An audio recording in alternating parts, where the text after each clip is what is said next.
पहले तो नया साल आज से शुरू हो रहा है, आम आदमी पार्टी के आपके लिए क्या कुछ रिजोल्यूशन रहेगा?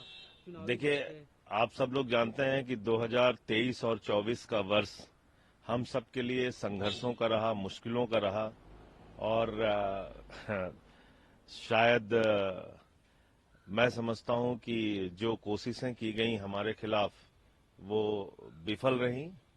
लोगों की दुआओं की बदौलत, उनके आशीर्वाद की बदौलत मैं इस देश के लिए इस नए साल में नई खुशहाली की प्रार्थना करता हूं प्रभु से। नया साल सबके जीवन में खुशहाली लाए, तरक्की लाए और हमारा मुल्क नफरत को छोड़ के मोहब्बत की बुनियाद पे आगे बढ़ता रहे।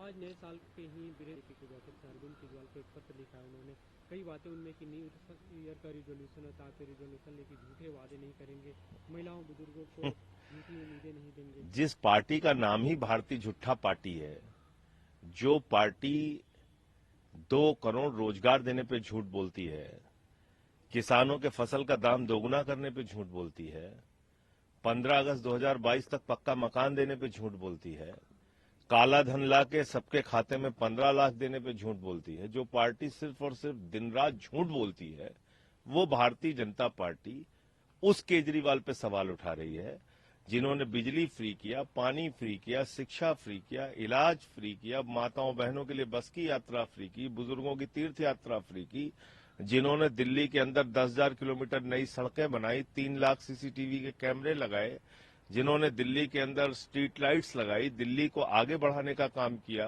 38 फ्लाईओवर नए बनाए, 250 किलोमीटर मेट्रो आगे बढ़ाए। आप उस केजरीवाल से सवाल पूछ रहे हैं और सब कुछ के बावजूद जिन्होंने दिल्ली के बजट को मुनाफे में डाला, आप ऐसे केजरीवाल से सवाल पूछ रहे हैं। इनके ऊपर लोग हंसेंगे।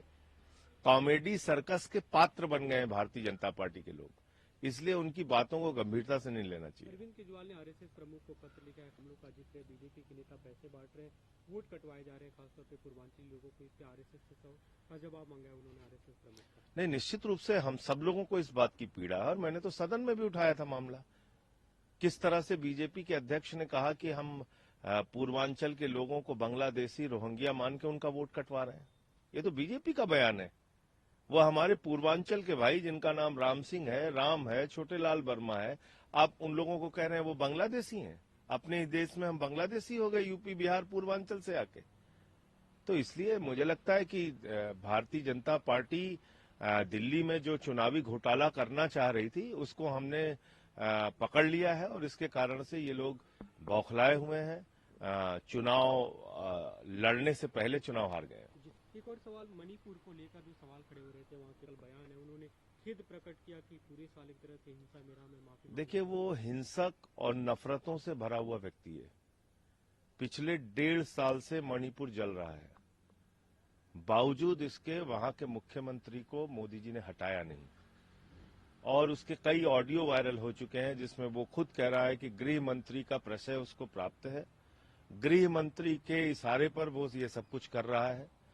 तो भारतीय जनता पार्टी मणिपुर के मामले में पूरे देश के सामने और दुनिया के सामने एक्सपोज हुई है।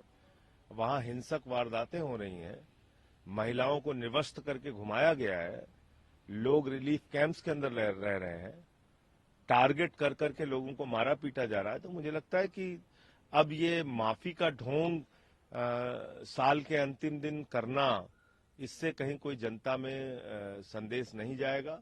जो पाप इन लोगों ने किया है उसकी सजा इनको मिलनी ही चाहिए।